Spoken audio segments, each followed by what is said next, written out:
5 రోజుల టూర్, అగ్రరాజ్యంలో 100 గంటలు, 50కి పైగా మీటింగ్లు, ప్రపంచం చూపు తిప్పుకునేలా ప్రసంగాలు. ప్రధాని నరేంద్ర మోడీ అమెరికా పర్యటన ముగిసింది. దౌత్య సంబంధాలు ఫలించాయి. అన్నిటికీ మించి రెండు దేశాల మధ్య సంబంధాలు మెరుగుపడ్డాయన్న అంచనాలు. భారీ పెట్టుబడుల ప్రకటనలు లేకపోయినా సంబంధాలు మెరుగుపడ్డాయన్నది నిపుణుల విశ్లేషణ. ఇంతకీ మోడీ అమెరికా పర్యటనతో సాధించిందేంటి? దీనిపై V6 స్పాట్లైట్. ఒకప్పుడు వీసా నిరాకరణ, అదే వ్యక్తికి రెడ్ కార్పెట్తో సాదర స్వాగతం. ఓ పొలిటికల్ లీడర్కు రాక్ స్టార్కు మించిన పాపులారిటీ దక్కిన టూర్. అదే ప్రధాని నరేంద్ర మోడీ 5 రోజుల అమెరికా టూర్. 100 గంటల పర్యటనతో అగ్రరాజ్యంలో హల్చల్ చేశారు ప్రధాని నరేంద్ర మోడీ. 5 రోజుల పాటు అగ్రరాజ్యం నమో నామస్మరణతో మారుమోగింది. మనమున్నది అమెరికాలోనా ఇండియాలోనా అని అమెరికన్లే ఆశ్చర్యపోయేలా చేశారంటే నమో నామస్మరణ ఎంతలా మార్మోగిందో అర్థం చేసుకోవచ్చు. మోడీ పర్యటన కోసం అమెరికా చాలా వెయిట్ చేసింది.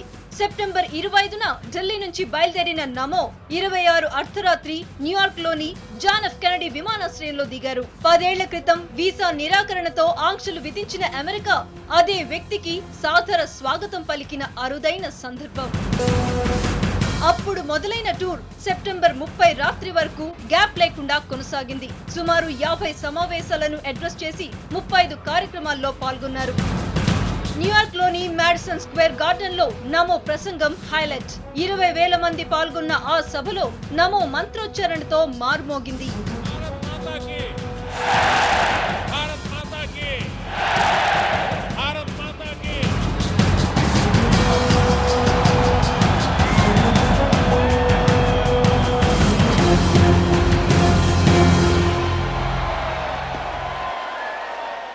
భారతీయతను, భారతమాత ఉన్నతిని అగ్రరాజ్యం వేదికగా ప్రపంచానికి చాటి చెప్పిన తీరు భారతీయుల్ని ఉద్వేగానికి గురిచేసింది. ఈ శతాబ్దం మనదే అంటూ అమెరికా గడ్డపై భారత్ సత్తాను చాటి చెప్పారు.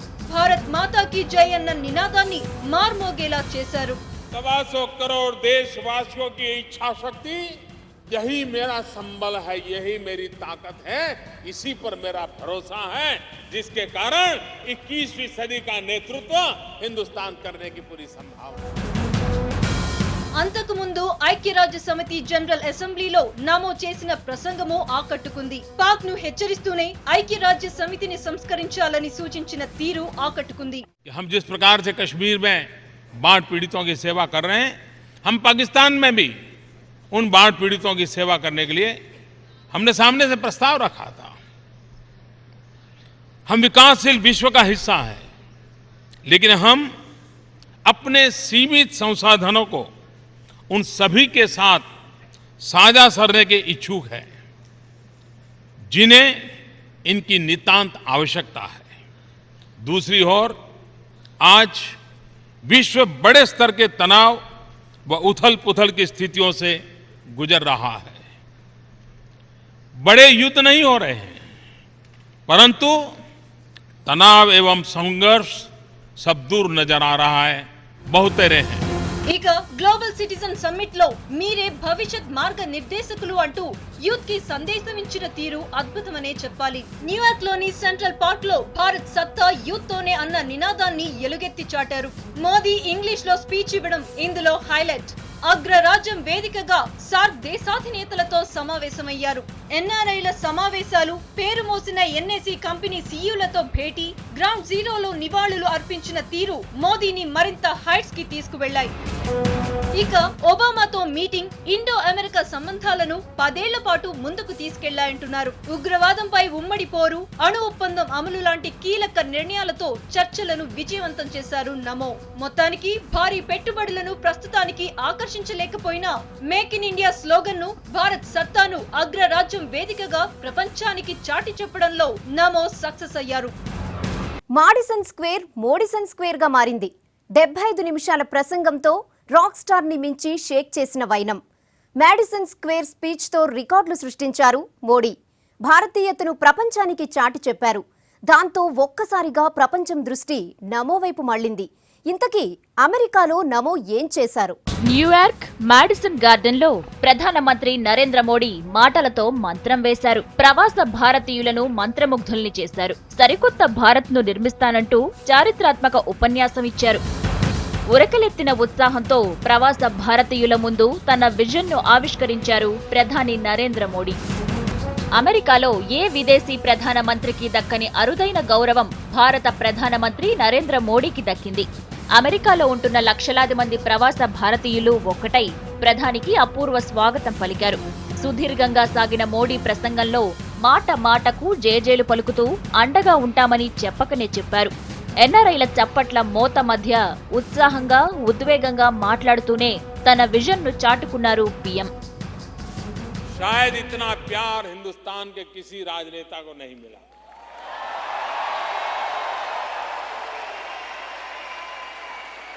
मैं आपका बहुत आभारी हूं और मैं ये कर्ज चुकाऊंगा। आपके सपनों का भारत बना करके कर्ज चुकाऊंगा।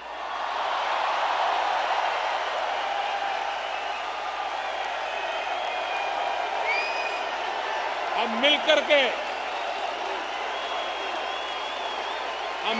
के भारत मां की सेवा करें। हमसे जो हो सके हमारे देशवासियों के लिए करें, अपने वतन के लिए करें। ఇండియాలో వస్తు ఉత్పత్తికి రావాలంటూ రెడ్ కార్పెట్ పరిచారు మోడీ. పనికిరాని చట్టాలను పక్కన పెడుతున్నామన్నారు. స్కిల్ డెవలప్మెంట్ కు ప్రాధాన్యత ఇస్తున్నామన్నారు. మేక్ ఇన్ ఇండియా విజన్ ను ఆవిష్కరించారు మోడీ. కంపెనీలు తక్కువ ఖర్చుతో ఉత్పత్తి చేసేలా గుడ్ గవర్నెన్స్ ను అందిస్తామన్నారు.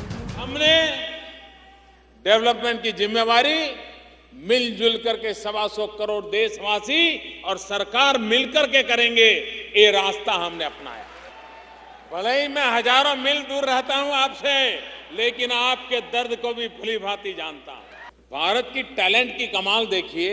650 million kilometre, 65 crore kilometre Mars की यात्रा की हमने। 5 రోజుల పర్యటనలో 3వ రోజు మాడిసన్ స్క్వేర్ లో మోడీ స్పీచ్ ఇచ్చారు.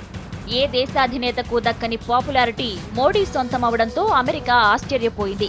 అప్పటిదాకా మోడీని లైట్ తీసుకున్న అమెరికన్ మీడియా భారీ కవరేజ్ ఇవ్వడం మొదలుపెట్టింది. అమెరికాలో భారతీయతను చాటి చెప్పడంతో అసలు మనమున్నది అమెరికాలోనేనా అన్న డౌట్లు పుట్టించారంటే మోడీ మాటల గారడి ఏంటో అర్థం చేసుకోవచ్చు. అణువణువున ఉత్తేజం నింపుతూ ఫ్యూచర్ మనదే అని ఎన్ఆర్ఐలో స్థైర్యాన్ని నింపారు మోడీ. ప్రధాని మోడీ అత్యంత జనాకర్షణ కలిగిన నేత అని, అనుకున్న లక్ష్యాల్ని సాధించేందుకు తగిన ప్రణాళికలు కలిగిన మహోన్నత వ్యక్తి అని అమెరికా మీడియా మోడీని కీర్తించింది. వసుధైక కుటుంబమన్న భారత భావనకు భిన్నంగా పాకిస్తాన్ వ్యవహరిస్తున్న తీరును ఆయన తూర్పారబట్టారు. ఉగ్రవాదం మీద ఉమ్మడి పోరు వాస్తవంగా చేస్తున్నామా, లేక మన మధ్య విభేదాల కారణంగా దానిని పేట్రేగిపోనిస్తున్నామా అంటూ ఐక్యరాజ్య సమితిలో ప్రశ్నించిన తీరు హైలైట్. 193 సభ్య దేశాలున్న ఐక్యరాజ్య సమితిని, భద్రతా మండలిని ప్రజాస్వామీకరించాలని సభ సాక్షిగా చెప్పడం మోడీ డైనమిజాన్ని చాటి చెప్పింది. అమెరికా గడ్డపై వివేకానందుడి తర్వాత అంతటి స్ఫూర్తి నింపిన స్పీచ్లిచ్చింది మోడీనే. ఐక్యరాజ్య సమితిలో మోడీ స్పీచ్ ఇచ్చిన తీరును డైలీ టైమ్స్ లాంటి పాపులర్ పత్రికలు కీర్తించాయి. వేద కాలం నాటి విషయాలను స్ఫురిస్తూ సాగిన నరేంద్ర మోడీ ప్రసంగం వేద సంస్కృతిని ప్రతిబింబించేలా ఉందని డైలీ టైమ్స్ పేర్కొంది. వాడివేడి చర్చలకు ఐక్యరాజ్య సమితి వేదిక కాదన్న విషయం గుర్తెరిగిన మోడీ వ్యక్తిగత ప్రతిష్టతో పాటు భారత్ ప్రతిష్టను పెంచేలా కీలక ప్రసంగం చేశారని డైలీ టైమ్స్ కీర్తించడం హైలైట్. ఇక చల్లే సాద్ అంటూ అమెరికాకు స్నేహహస్తం అందించడం కూడా ఆకట్టుకుంది. అమెరికా అధ్యక్షుడు బరాక్ ఒబామా మోడీ చేయి కలిపి వాషింగ్టన్ పోస్టుకు రాసిన ఎడిటోరియల్ పేజీ వ్యాసం భవిష్యత్తును ఆవిష్కరించింది. సోషల్ మీడియాను ఎన్నికల ప్రచారంలో వాడుకోవడంలో సిద్ధహస్తులైన ఈ ఇద్దరు నాయకులు 21వ శతాబ్దంలో విభిన్న రంగాల్లో పరస్పర సహకారంతో సాగాలన్న తమ సంకల్పాన్ని 2 దేశాల ప్రజలకు ఒక్క గొంతుకుతో స్పష్టం చేయడం, దానికి మీడియాను ఉపయోగించుకోవడం వినూత్నం, విశేషం. ఉగ్రవాద సమస్య నుంచి పేదరిక నిర్మూలన దాకా, అభివృద్ధికి సహకారం నుంచి ఆర్థిక సంబంధాల బలోపేతం దాకా ప్రతి కీలక అంశంపై అమెరికా అధ్యక్షుడు బరాక్ ఒబామాతో చర్చలు నిర్వహించారు ప్రధాని నరేంద్ర మోడీ. కలిసి పనిచేస్తే అద్భుత ఫలితాలు సాధించొచ్చన్న విశ్వాసాన్ని ఇద్దరూ వ్యక్తం చేశారు. ఇంతకీ 5 రోజుల టూర్తో మోడీ ఏం సాధించారు? సమస్యలు, సవాళ్లకు పరిష్కారాలపై కలిసి నడిచేందుకు భారత్, అమెరికా నిర్ణయించాయి. అభివృద్ధి సాధించేందుకు ఉమ్మడి కార్యాచరణ అమలు చేసేందుకు అగ్రరాజ్య బరాక్ ఒబామా, ప్రధాని మోడీ అంగీకారానికి వచ్చారు. వైట్ హౌస్ లో ఇద్దరు విస్తృత స్థాయిలో చర్చలు నిర్వహించారు. కెంచో అంటూ గుజరాతీలో పలకరించి మోదీని ఒబామా ఆశ్చర్యానికి గురిచేశారు. దీనికి స్పెషల్ థ్యాంక్స్ ను మోదీ రిప్లై ఇచ్చారు. గాంధీజీ రాసిన గీత పుస్తకాన్ని 1959లో మార్టిన్ లూథర్ కింగ్ భారత పర్యటన సందర్భంగా తీసిన అరుదైన వీడియో, ఆడియో ప్రెజెంటేషన్స్ ని ఒబామాకు ప్రెజెంట్ చేసి ఫిదా చేశారు మోదీ. మొత్తానికి అమెరికా టూర్ తో గ్లోబల్ ఇన్వెస్టర్లకు రెడ్ కార్పెట్ పరిచారు మోదీ. ఇన్వెస్టర్స్ తో విస్తృత స్థాయి చర్చలు జరిపారు. అయితే భారీ స్థాయిలో పెట్టుబడులకు ఒప్పందాలు జరగకపోయినా భవిష్యత్తులో మాత్రం ఇన్వెస్ట్మెంట్స్ వెల్లువెత్తే ఛాన్స్ ఉందంటున్నారు నిపుణులు. ఉగ్రవాదంపై రాజీలేని పోరాటానికి 2 దేశాలు అంగీకరించాయి. అయితే సిరియాలో ISIS మీద దాడుల విషయంలో మాత్రం భారత్ విధానాన్ని కుండబద్దలు కొట్టారు మోదీ. దాడులకు సాయం చేయమని, కాకపోతే ఉగ్రవాదం మీద పోరాటానికి మద్దతు ఉంటుందని స్పష్టం చేశారు. पॉलिसी और प्रोसेस दोनों को बदलने पर बल दे रहे हैं, जिससे भारत के साथ बिजनेस करना सहज और लाभदायक होगा। भारत में आर्थिक अवसर तेजी से बढ़ रहे हैं। मुझे विश्वास है 90 నిమిషాల పాటు సాగిన ద్వైపాక్షిక చర్చల్లో ఉగ్రవాదం వల్ల తలెత్తుతున్న సమస్యలపై కూడా మోదీ చర్చించారు. అంతర్జాతీయ అంశాలు చాలా టఫ్ గా ఉన్నాయని, ప్రస్తుతం దక్షిణాసియాతో పాటు పశ్చిమాసియాలో వస్తున్న ఉగ్రవాద సవాళ్లపై 2 దేశాలు చర్చించాయి. ఉగ్రవాద నేర నెట్వర్క్ల స్వర్గధామాలను కూల్చివేయడానికి సంయుక్తంగా ప్రయత్నాలు చేయడానికి అమెరికా, భారత్ అంగీకరించాయి. ఇదిలా ఉంటే ఎన్ఆర్ఐలుగా అమెరికాలో ప్రాబ్లమ్స్ ఎదుర్కొంటున్న భారతీయుల సమస్యలను ఒక్కొక్కటిగా పరిష్కరిస్తూ, గాంధీని గుర్తు చేస్తూ, వారితో పోలిక తెస్తూ, దేశాభిమానాన్ని రగిలిస్తూ స్థైర్యం నింపారు మోదీ. భారతదేశంలో తిరిగి అడుగు పెట్టేందుకు పెట్టుబడులు పెట్టడానికి ఎన్ఆర్ఐలను సన్నద్ధం చేశారాయన. 20,000 మంది చేత జనగణమన పాడించి, భారత మాతకు జేజేలు పలికించి, విదేశీ గడ్డపై స్వదేశీ ప్రజల నీరాజనాలు అందుకున్నారు.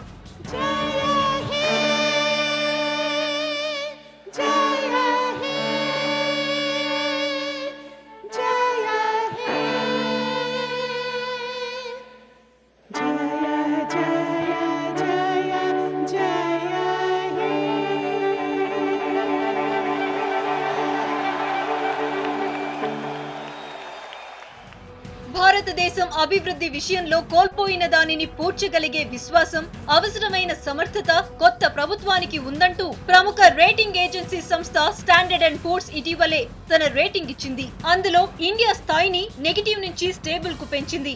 మేక్ ఇన్ ఇండియా కార్యక్రమాన్ని ఉద్యమంలాగా ఆవిష్కరించి దానిని ఆయుధంగా మలిచి అమెరికాలో అడుగుపెట్టిన మోదీ డజను గ్లోబల్ కంపెనీల అధినేతలతో జరిపిన చర్చలు పెట్టుబడులను ఆకర్షించడానికి రాయితీలు, ప్రోత్సాహకాలు ఏరివేయడం కంటే దేశంలో సానుకూల వాతావరణాన్ని కల్పించేందుకే మోదీ రెడీ అవుతున్నారన్నది నిపుణుల విశ్లేషణ. సుస్థిర ప్రభుత్వం, అధికార వ్యవస్థను ప్రక్షాళిస్తున్న దశలో భారత్ లో పెట్టుబడులకు వీలైన కొత్త వాతావరణం ఏర్పడిన విషయాన్ని అగ్రరాజ్యం వేదికగా ప్రపంచానికి చాటి చెప్పారంటున్నారు. నిజానికి భారత్, అమెరికా మధ్య బలమైన బంధం ఎప్పుడూ లేదు. అలీన యుగం నాటి అగాధం 5 దశాబ్దాలకు పైగా ప్రభావం చూపించింది. నెహ్రూ హయాంలో సోవియట్ యూనియన్ తో జట్టు కట్టింది భారత్. ఇందిరా హయాంలో పోఖ్రాన్ టెస్టులతో అమెరికాకు దూరమైంది. పివి హయాంలో గ్లోబలైజేషన్ తో కాస్త దగ్గరైనా వాజ్పేయి టైంలో పోఖ్రాన్ 2 టెస్టులతో మళ్లీ మొదటికి వచ్చాయి సంబంధాలు. అయితే యూపీఏ హయాంలో కాస్త మెరుగుపడ్డా ఇప్పుడు మాత్రం పీక్స్ కు వెళ్లాయని అభిప్రాయపడుతున్నారు అంతర్జాతీయ నిపుణులు. మోదీ పర్యటనపై ఒబామా చూపిన ఇంట్రెస్ట్, అణు ఒప్పందంపై ఆంక్షల ఎత్తివేతకు హామీ ఇవ్వకపోయినా సడలింపు ఉంటుందన్న సంకేతాలు భారత్ కు ప్లస్ పాయింట్స్. స్మార్ట్ సిటీల నిర్మాణానికి హామీ, ఉగ్రవాదంపై పోరు లాంటి వాటితో బంధం దృఢమైనట్టే అంటున్నారు. 10 ఏళ్ల పాటు రిలేషన్షిప్ లో తేడాలు రాకుండా చూసుకునేందుకు 2 దేశాలు సిద్ధపడడం దీనికి సాక్ష్యం అంటున్నారు. నిజానికి ప్రపంచ శక్తిగా ఎదిగే సమర్థత భారత్ కు ఉందన్న ఒబామా వ్యాఖ్య కొత్త నమ్మకాన్ని కలిగిస్తోంది. ప్రపంచ సమస్యల పరిష్కారంతో పాటు సైనిక రంగం నుంచి సామాజిక రంగం వరకు, దేశ స్థాయి నుంచి స్థానిక స్థాయి వరకు మరింత సహకారంతో 21వ శతాబ్దంలో కలిసి సాగుదామంటూ చేసిన ప్రమాణం రెండు దేశాల మధ్య బంధాన్ని పునర్నిర్వచిస్తోందంటున్నారు. 5 రోజుల టూర్తో అమెరికాలో హల్చల్ చేశారు నరేంద్ర మోడీ. రికార్డులు తిరగరాశారు. అమెరికాతో సంబంధాల్ని దృఢం చేసుకొచ్చారు. మన విదేశాంగ విధానం వీక్ అనుకున్న ప్రపంచ దేశాలకు గట్టి మెసేజ్ ఇచ్చారు. భారత్ ఫ్యూచర్ సూపర్ పవర్ అని చెప్పకనే చెప్పారు. ఇది V6 స్పాట్లైట్.